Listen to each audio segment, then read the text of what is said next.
Ooh, it just said recording in progress there. Okay, so welcome to today's Moon Masterclass. And there's some new people here as well. So hello, nice to meet you all.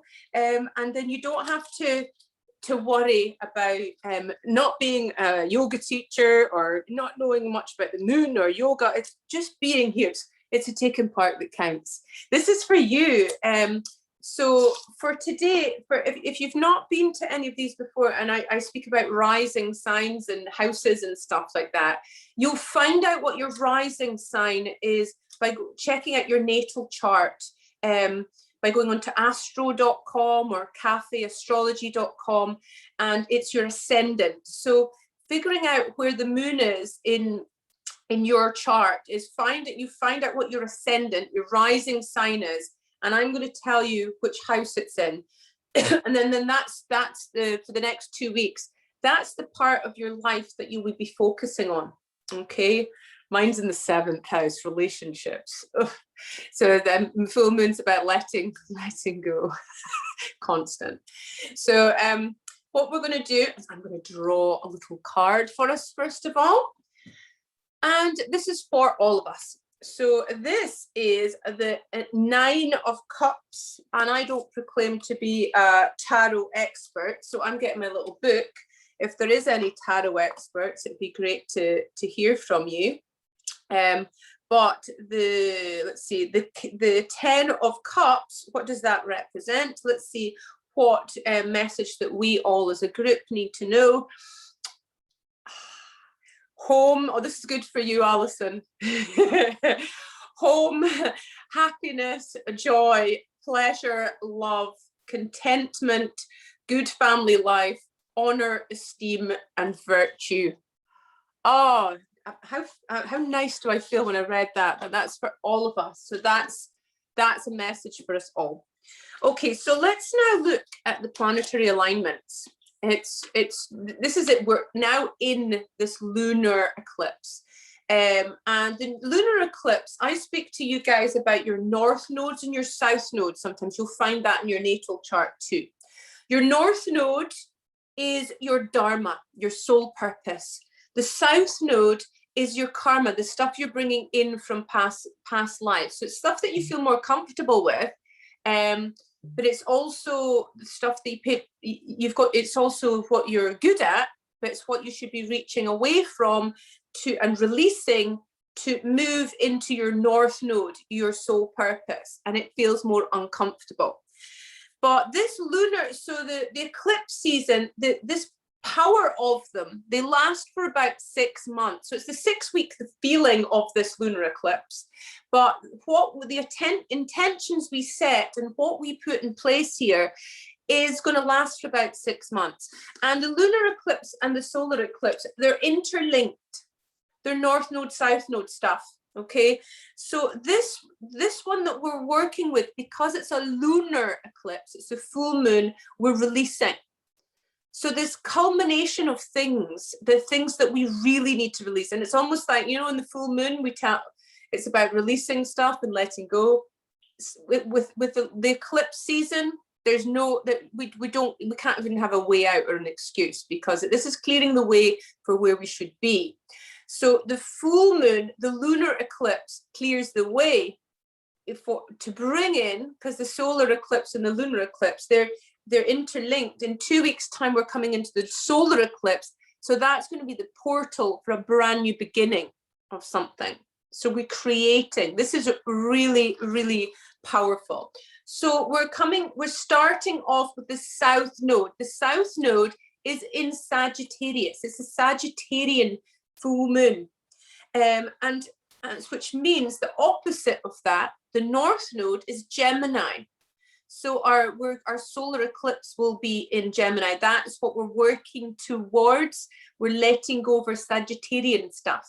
But Gemini and Sagittarius is about playfulness. It's about fun. It's about learning, education. Okay. So the planets that rule these Gemini and Sagittarius is Gemini is ruled by Mercury and Jupiter is ruled by Sagittarius. So when they're in this kind of interplay with each other, with the eclipses. They're telling us a story.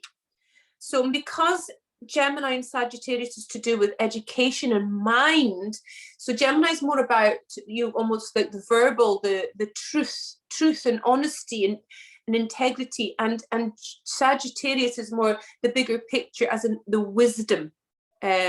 So this is all going to be about us looking at our inner complexities. There's going to be some difficult decisions about our beliefs. All our belief systems are being shoved around just now, and I think you can all agree with me on that one, or people around you.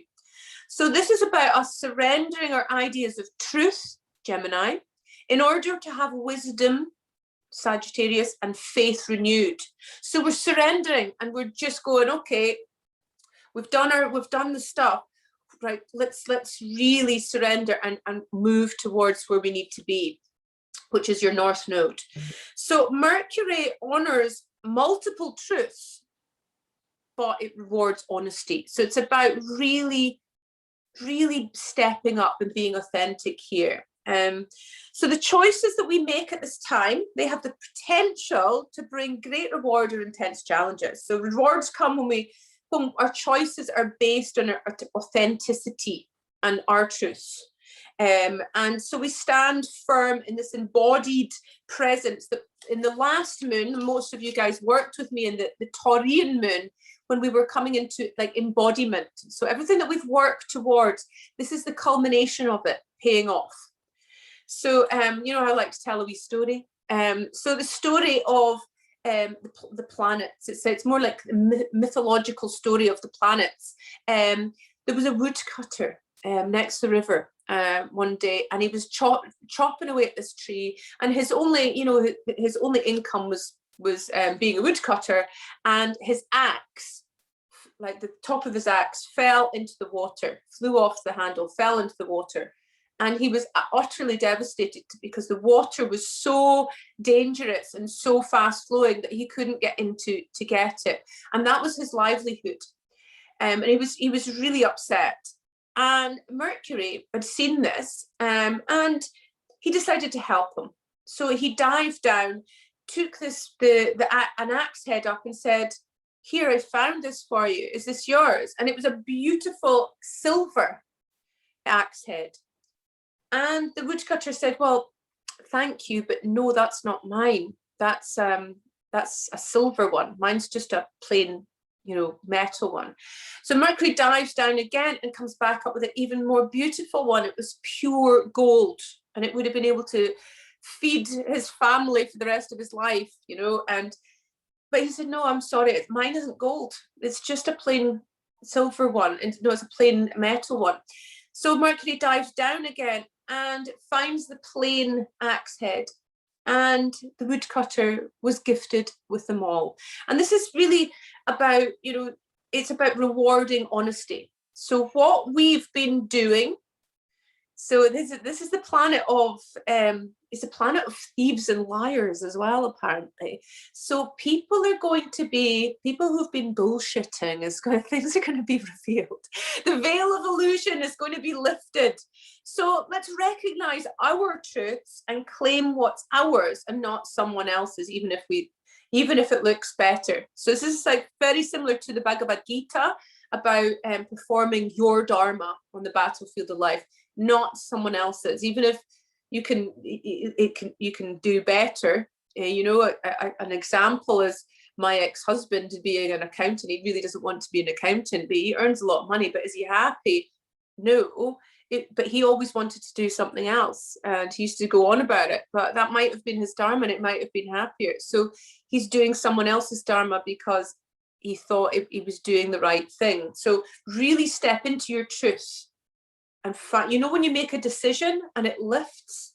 My poor daughter is just, as I was saying that we have to let go just now, my poor daughter's just made that final decision to cancel her wedding, or dream wedding in Ibiza, because of this COVID situation. So I've just been with her just now, and we're now trying to organize a last minute scramble around for her to marry in Aberdeen. It's like, oh, my wee soul. But she's made that decision, and she feels lighter and brighter in some ways, as much as she's had a wee cry. Because it's almost like when you make that decision, because she's been really worried about everyone else, what happens if she lets everyone down or we get going lockdown. So when you make a decision, really listen to your heart.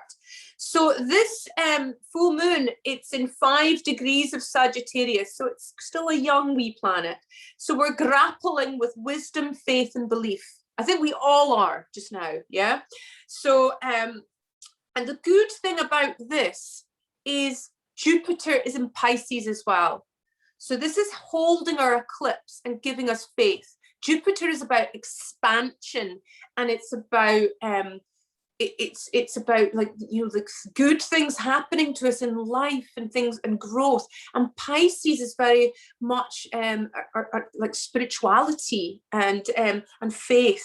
So with them all being together, the moon, the south node, and we've got healing planets, Chiron and Hygeria, are all in a grand trine together. So this is a time for healing deep karmic wounds. I don't know if you guys, I definitely have been. I feel released from speaking my truth, as much as it's pissed off a lot of people. None of my speaking my truth was about blame or shame. It was about really stepping up and owning my stuff in a empowered way and saying, no more. And I'm going to love myself. And it's really about, so Chiron is about deep karmic wounds, and Hygeria is esoteric and physical healing. So there might be stuff where you're feeling like physical stuff, but this is where we clear things, okay? So this is a huge time for us all right now, really, and we need to make the most of it. Eclipse season it's opening portals. Sound like us, do sound like a right weirdo here, but we're all here together. You've agreed to come and chat with me, so you're going to be getting the weird chat. Okay, so this full moon is about releasing. It's intense. It's about healing. We're going to get new wisdom downloads, and because it was Gemini and Sagittarius, I want to really listen to your dreams. There's going to be huge synchronicities around you. Be open to the synchronicities. What is the universe trying to tell us? Expect miracles, really, honestly. We've got to welcome what is strange and unknown. Practice devotion, keep meditating, get on your mat and just be okay with that. Expect these miracles, okay?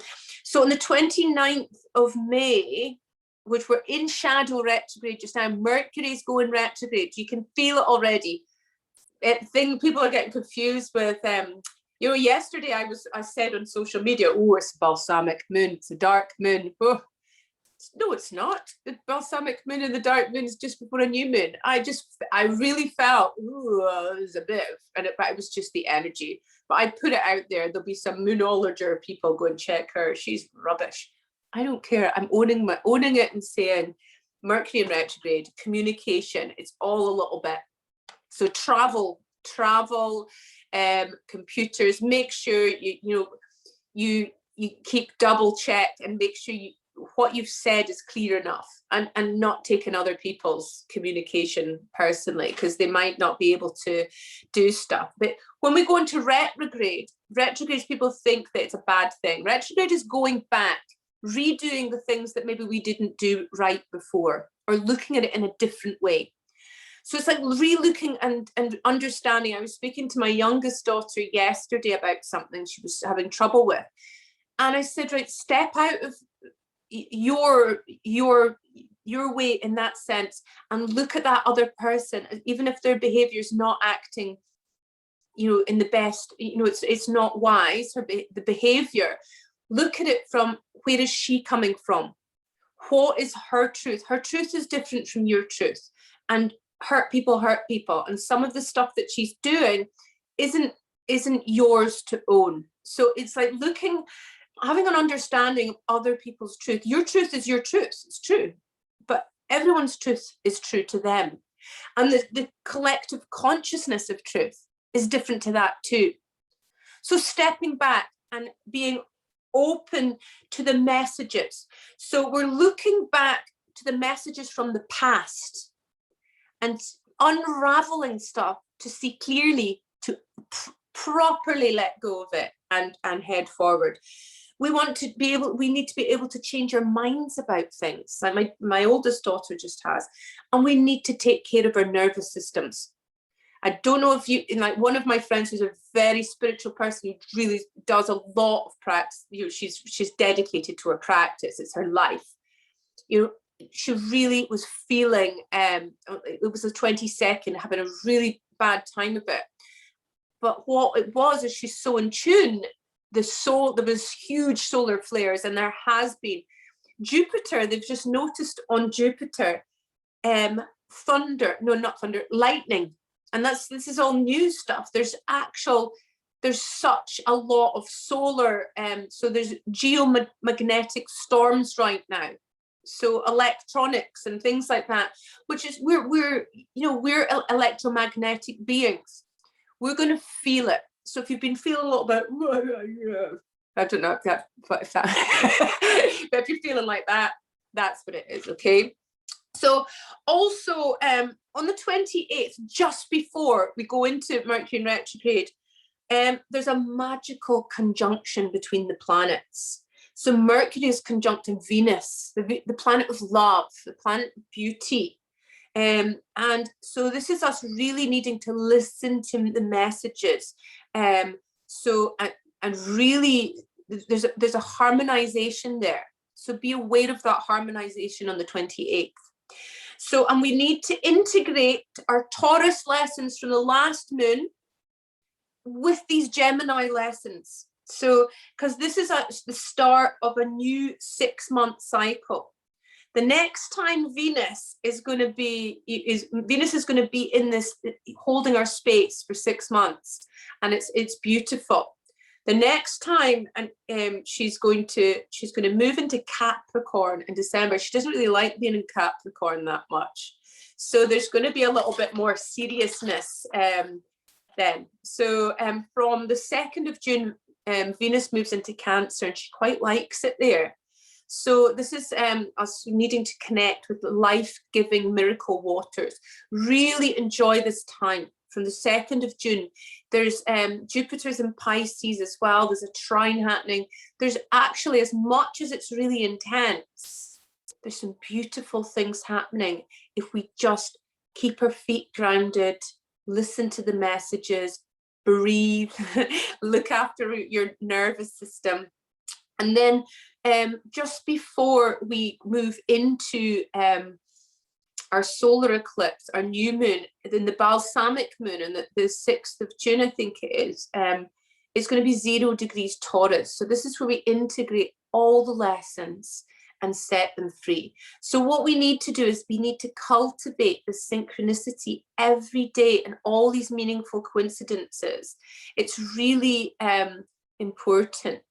I think it's also important to have some sort of devotional practice. Here's my altar here, but you don't need to have an altar, so even, looking up to the sun and thanking the sun for giving you life, or, like looking at the beauty of nature, just any sort of devotional practice every day, and dedicate this to your South Node placement. So this is where your karmic stuff. My South Node is in Cancer. It's about mothering others and love and family. It's also my Saturn, which is your challenge, and it's also my Mercury, my communication. So look at where your South Node placement is and dedicate your devotional practice to that. So I dedicate my altar to my grandparents, who were the people who taught me unconditional love. So it's very much with your devotional practice, just even try it for the next month or so and see where you're at. I'm going to quickly, I've got just another little thing I want to share with you to do with what's happening with this lunar eclipse, and we'll go a bit further. So full moons, they're when things are revealed for what they truly are. And the full moon is the only time in the lunar cycle when the disk of the moon is fully illuminated. So this brings clarity, transparency and reveals the truth. I know that you'll be feeling like more clear about stuff. It's like, oh my goodness, why didn't I know that before? This full moon is also lunar eclipse, so we're going to change gears to this whole new level of disclosure. So if you've not been paying attention to eclipses, if you've been paying attention to eclipses, you know how powerful they are, but not all eclipses are made equal. Partial eclipses, while still fated, are less impactful than total eclipses. Now, this is a total lunar eclipse, okay?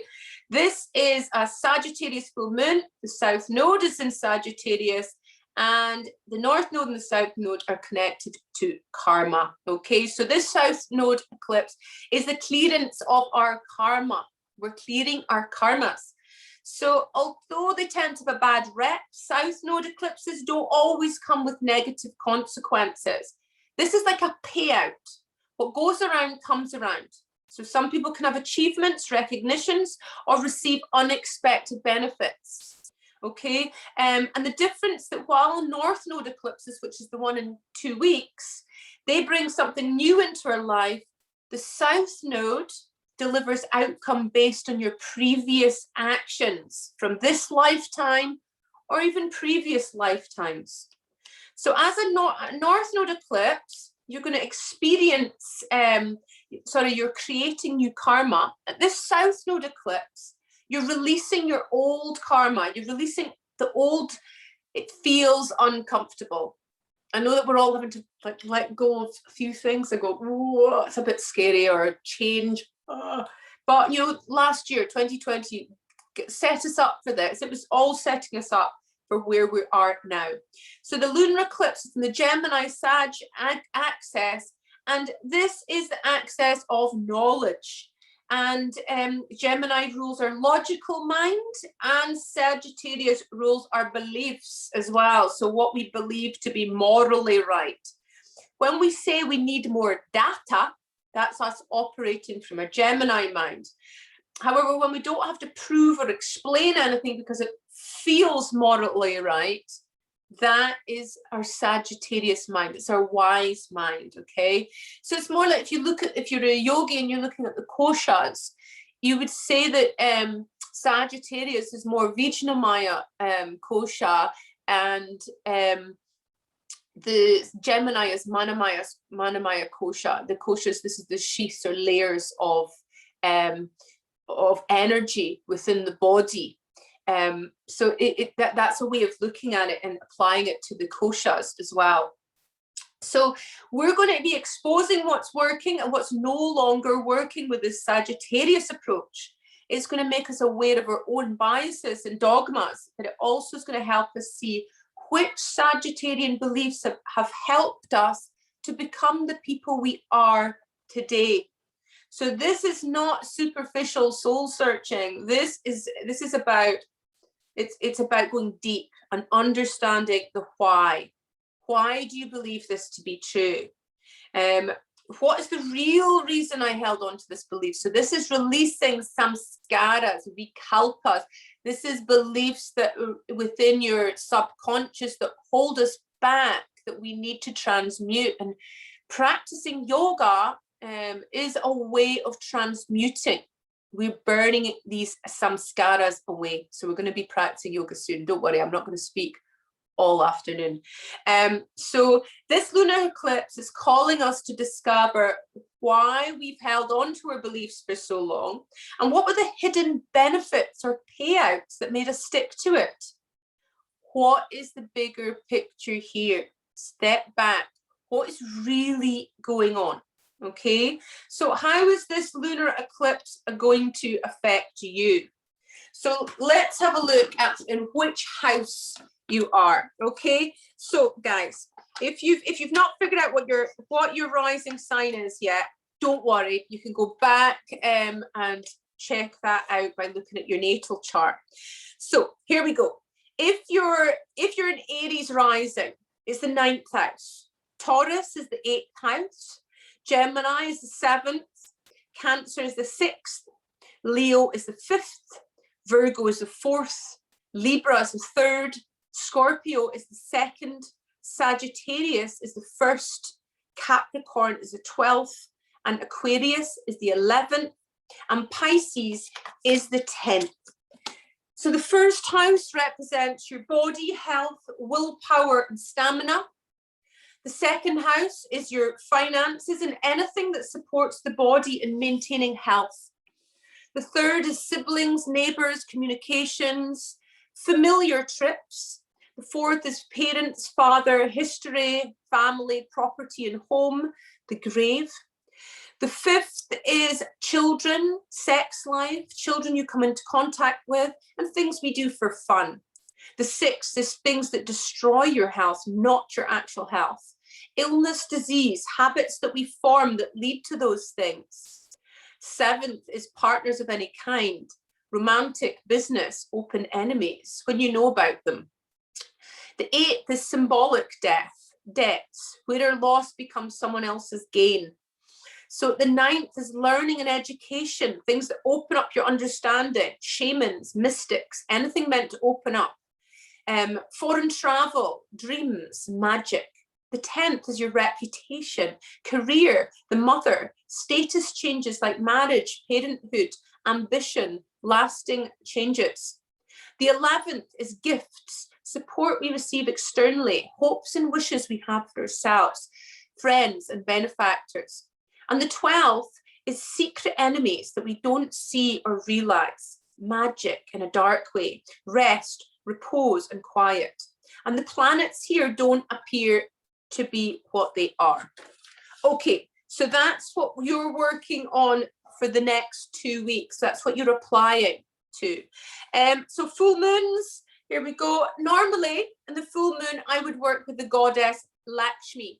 So the goddess of abundance. And I think a lot of you guys already work with Lakshmi. I've got Lakshmi on my altar, but as I said last time, that I've realized that, you know, Lakshmi, I've recently found out if you've got Lakshmi in your altar, you need a Vishnu, because she's going to end up leaving her blessings looking for Vishnu. So I've ordered Vishnu. He's still on his way from India. He's still not here yet. So poor Lakshmi's hanging on. I'm not sure whether she's given up on me yet, but thanks, Lakshmi, for putting up with me. So anyway, we're going to work with a goddess. I know that Laura, you work with this goddess. She's like, and I know that you guys are going to resonate with her. She's a bit of a dark goddess, but we all love a dark goddess, don't we? Because we know that dark goddesses aren't really dark or fierce or awful. It's actually everything's all beautiful and wonderful, and these things are an expression or a vibrational frequency of what we need to connect to. And I think this lunar eclipse full moon is so, this one really resonates with this feeling that we're going to work with that one. So we're going to work with Chinnamasta. And so I don't know if I know that Laura knows about it. Some of you guys do. Anyone who's done the moonology training with me, I've just kept it. I kept it simple and didn't incorporate all the goddesses, the Hindu goddesses. But this is a book that's really wonderful, Awakening Shakti, that has a bit more about the goddesses. So Chinnamasta is the goddess of radical self-transcendence. That's what it's all about, really, isn't it, guys? So radical transcendence, we need to invoke Chinnamasta when we want to raise Kundalini, or when there's a spiritual awakening. This is about sacrificing ego in the service of enlightened consciousness. This is about fearless self-inquiry. So it's very relevant to the north-south node thing. Who am I really? So this is a willingness to step beyond all comfort zones. So this is the bodhisattva or spiritual teacher's willing feeding of your disciples, the courage to face your personal demons. This is about transforming unconscious sacrifice into willing self-surrender. This is about letting go in deep meditation. This is about transforming your sexual energy into an awakening and healing force, the tantric stuff here. And this is about becoming psychologically naked. Yeah. So you're going to recognize Chinnamasta in a sky full of lightning. So there you go. Jupiter, the new light, the lightning that's been appearing, a sudden thunderstorm, radical acts of self-sacrifice. There's a few decisions I've made to sacrifice that to just help others recently, because I know it was right, but it might have put things in a little bit of a wobbly situation for me, but I know I'll manage, you know. So what can you do to help others that's you're not doing it for any recognition, any gain? It's really about connecting into your own heart and your soul purpose. So this is about the headless state of thought-free meditation, egoless states, the experience of having everything taken away, as though your normal identity is removed. This is so relevant to just now. This is about Kundalini rising. This is about women's circles in which there's naked sharing of experience. This is about giving up social roles, renunciation of your comfort zone, your ego agendas, your clinging to personal boundaries. This is naked truthfulness, no matter the cost. Okay, so she is the goddess of subtle tantric processes for converting passion into spiritual energy. We all have passion within us, and society, you know, as women, we're told to suppress it and be nice and be good. So let's not be nice and good. Let's just invoke our passion and use it to help guide us towards our spiritual awakening.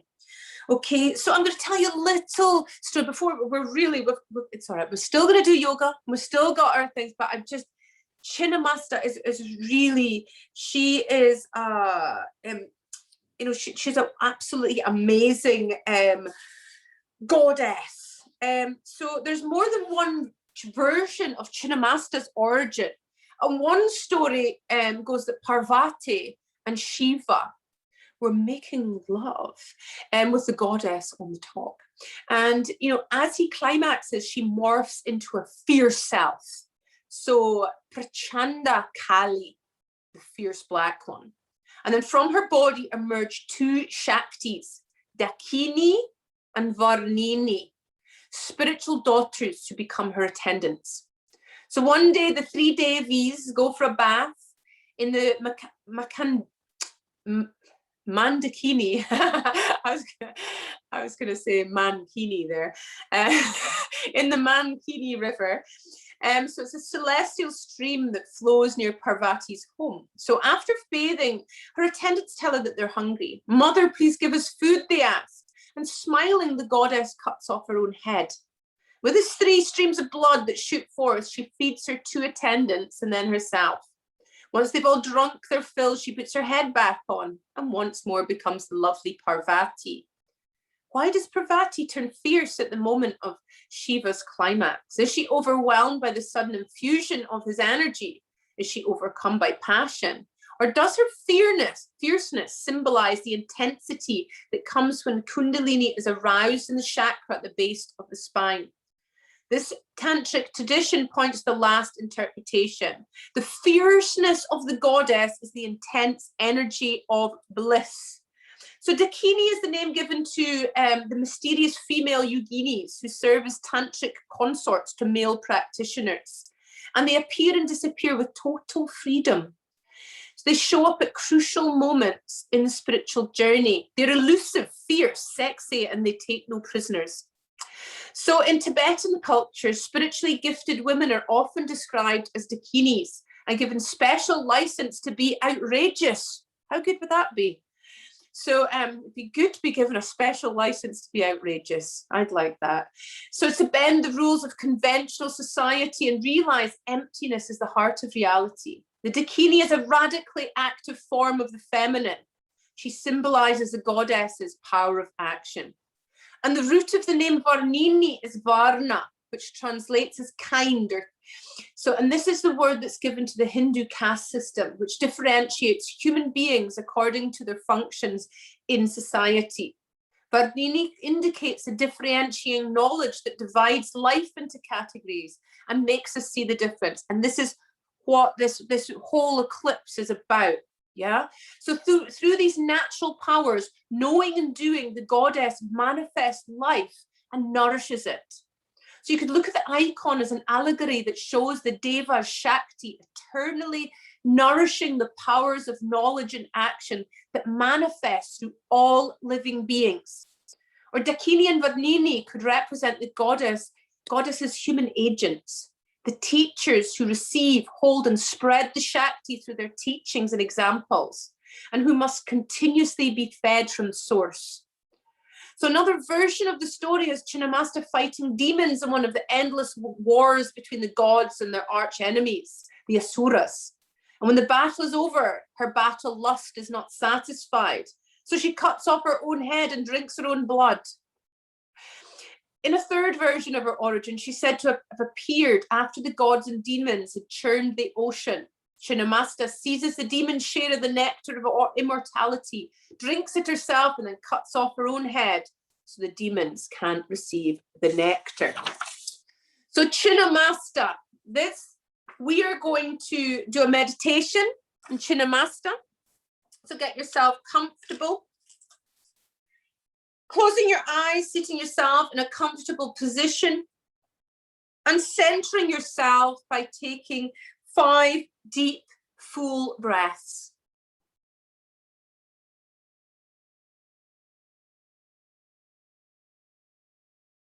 Really connect into your breath here.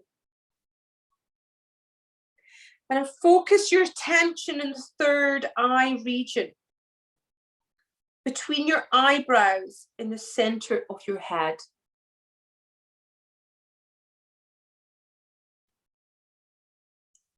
And out loud, we're going to repeat Chinnamasta's seed mantra, hum. Okay, here we go. We'll do it a few rounds. Hum.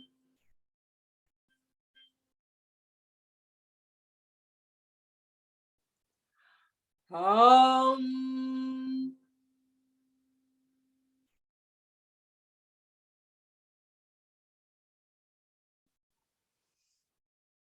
Hum.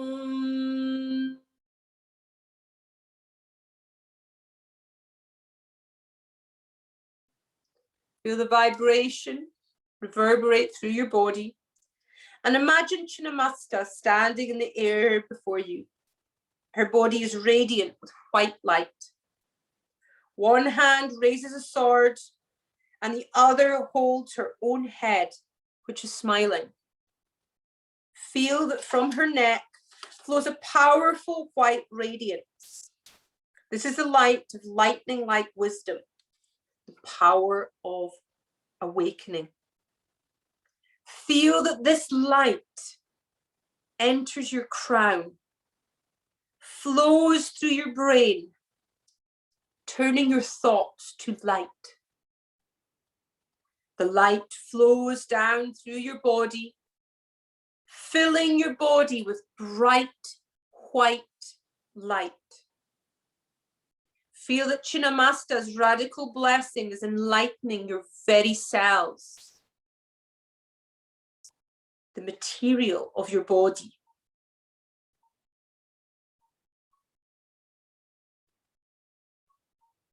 And now imagine that instead of a head, there is only sky above your neck.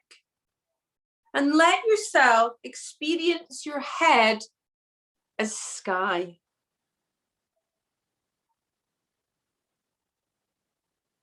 Open your eyes and gaze out into the world as if you were headless, as if your head were the sky. What is your experience of the world you see when your head is the sky? I love questions like that. So that's something to contemplate for later, chaps. So Chinnamasta, we have invoked Chinnamasta. So she's the headless goddess. Not very much because it doesn't look good on, you know, it's not as aesthetically beautiful as Lakshmi or Durga, Kali, you know. You don't see many pictures of a goddess with a headless goddess and blood everywhere, and you know. But if you want to look more into Chinnamasta, she's a very interesting character, but really relevant to invoking. So we're not looking at praising a god or a goddess. It's a vibrational frequency within you that's already there, like our mantras. So before we move further with our full moon practice, we are going to let go. We're going to do a forgiveness and gratitude letting go, because we are going to manifest after a yoga practice, because we've got so much power right now to work with, or so much energy that we really need to make the most of it. We are going to use the Kapiti mudra, the mudra today that I would work with Lakshmi as well. Kapiti mudra is this, and that is that's just a really wonderful mudra to work with in the full moon, and it's sealing in really a lot of positive energy. So this full moon, you really want to get your crystals out. They're going to charge your crystals, and some of you have not done this with me before. Moon water. Get your glass of water, pop it out. Don't put it outside, or if you put it outside, you need to cover it up so you don't want a one full of beasties, unless you want a bit of protein. But anyway, I normally put it on my windowsill. You know, so you charge your anything with the power, especially in this full moon. So charge your stuff, and we're going to release intentions. But first of all, we want to get a piece of paper, and if you've got, if you do have sage, let's sage or incense. Don't worry if you don't, because I'm going to do it for you energetically. We're still going to be clearing the we're going to do a full moon manifestation ceremony at the end, but this is just to let go of what no longer serves us. It's very important, I think. We normally do this in a dark moon ceremony just before the new moon. I think that's why yesterday I was like, oh yes, it's a dark moon, it's balsamic moon. It's really, I really felt that letting go. It was such an energy of letting go, even yesterday as well. It will lighten your spirit, raise your vibration, and it's like feng shuiing the energy to allow what's real and what needs to come in. If you've been blocking it by holding on, the new stuff can't come in. So, okay. So we are going to get a piece of paper and a pen. And I want you to write down what you would like to release. Is it a habit? Is it a person? Is it thoughts, feelings, emotion? Who do you need to forgive? Who's hurt you, even if they haven't meant to hurt you? Do you need to forgive yourself? Write down as much as you can. What do you want to release? Let go of that. I'm gonna write down some of my stuff, and then we are gonna burn it. I'm gonna burn all of our ones on behalf of us all, but then you can burn yours later. Okay, so just write down what you want to release.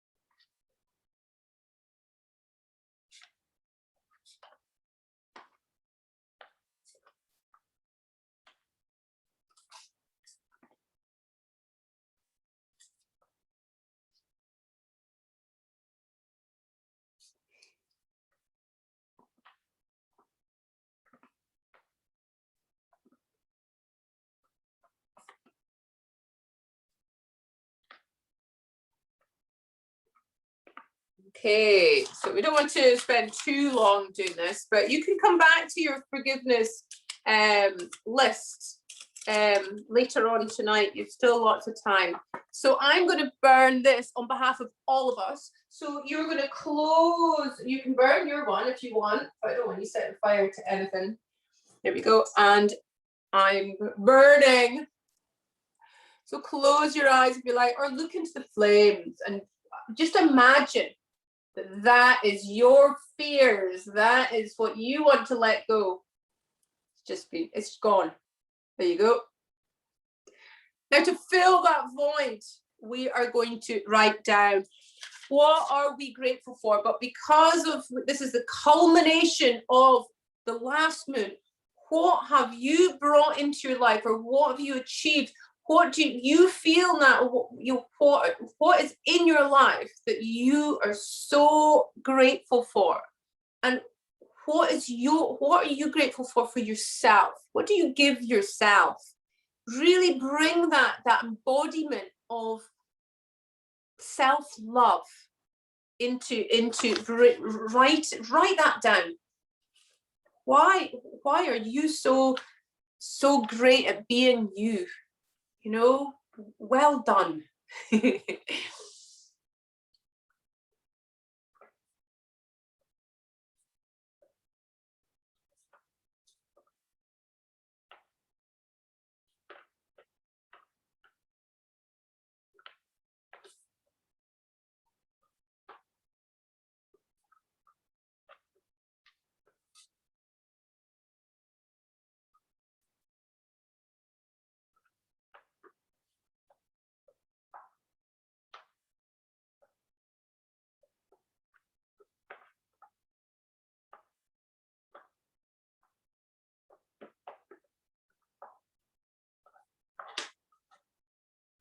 Okay, you can keep that until the next one and go back to it if you like, or you can burn that one too. But this is your gratitude list. You've just filled that void of there. Okay, so from here now, we are going to, if you want as well, with your altar, the crystals that you might want to use for the full moon, it could be moonstone, selenite, howlite, milky snowy quartz. You could also use what's another one that's a really good one? Yeah, I just think that there's so many that I want to share with you. Well, these ones are good. I'm using this one this time, and also where's my other one? They're all over the place. Oh, there it is. So this one was gifted to me actually when I was in hospital getting my hysterectomy, and anytime I've been in a lot, and it's the most painful thing. I've had children and everything, but it's the most painful thing. So this, when I was healing, I slept with this in my hand, and anytime that I've ever been in pain, and it could be emotional pain too, I go to bed with this. I'm such an oddball. I'm sharing all these things.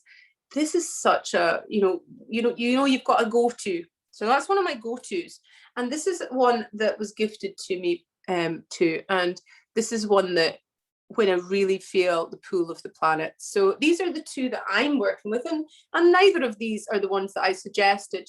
So work with your intuition. What's pulling, drawing you to, and you don't need to use crystals either. Okay, so there we go. So that's the crystals that I'm using in this this one. We're actually I'm going to quickly speak about eclipses, how eclipse, a lunar eclipse is always a full moon, and it's like it's very much, it's about it means big stuff, major markers and defining moments where the universe draws a big line in the sand. Okay, so it's a cosmic helping hand. Okay, so the energy of an eclipse is like a universal hand that reaches down from the heavens. They accelerate spiritual growth, social evolution, and they create kind of crisis or shake up in your life. Okay, the days surrounding an eclipse can feel exciting, stressful, overwhelming. Life-turning events often occur. Okay, so this is really, really special. So let us move into our practice, shall we? Let's see where I'm at with getting you back onto the screen so I can see you all. Oh, hello there. So we're all ready and raring. So we're going to get into our practice. So the practice that we've got today is we're going to begin with a Kundalini practice and then move into our mandala flow. Okay, I'm going to raise you up. Oh, hello. One day I'll be professional. Yeah, there we go. All right, so I'll move you back as well, as you can see. So we're going to prepare ourselves for this this practice, which is really dedicated to this full moon. Oh, look how weird I'm taking off my specs. Okay, so the first part of this is a Kundalini Kriya, and it's a foundation for infinity. So this is actually raising our vibrational frequency, but setting our foundation. So it's like really connecting into the lower chakras to set our foundations before we can be set free. Okay, so you're going to start in a cross-legged position, and you're interlacing your fingers behind the back of your neck, inhaling to the left through the nose, exhaling through the right, and we're doing it quite dynamically.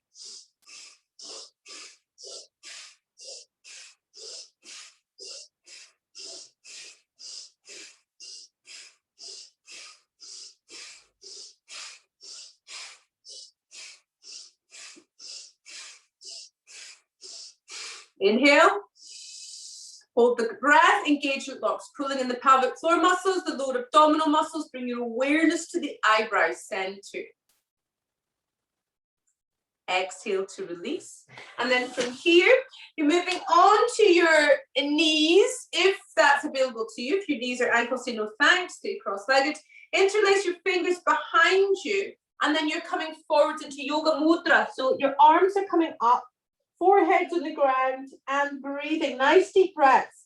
This is a really powerful kriya. So staying there.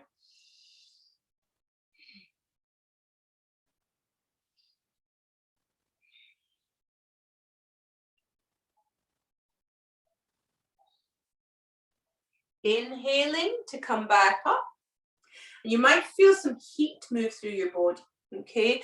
And then from here, coming into Dandasana, staff posture, hands down by your side, flex feet towards you. But then with your breath, you're breathing in to come up and breathing out to come down. You can modify by bending your knees. So let's breathe in, breathe out.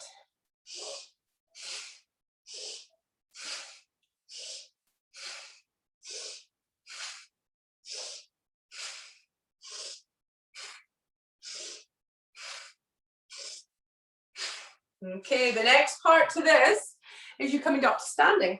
Excuse me. So hands are coming out and then coming up onto the balls of your feet. Breathing out to slowly come down and breathing in to come up, staying on the balls of your feet. Slow and smooth. This is where you hear my knees cracking. It's a great way of stilling the fluctuations of the mind stuff, which Patanjali said what yoga really is. Ooh, these knees are really cracky today.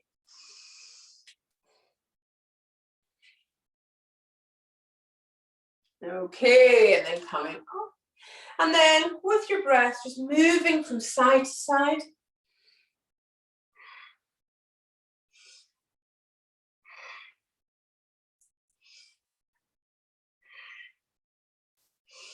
Okay, breathing in, breathing out, breathing in, breathing out. Don't worry if you need to bend your knees, but just make sure you're not holding tension in the neck or the shoulders. Flow with it. The Kundalini yoga is really about working with your energy.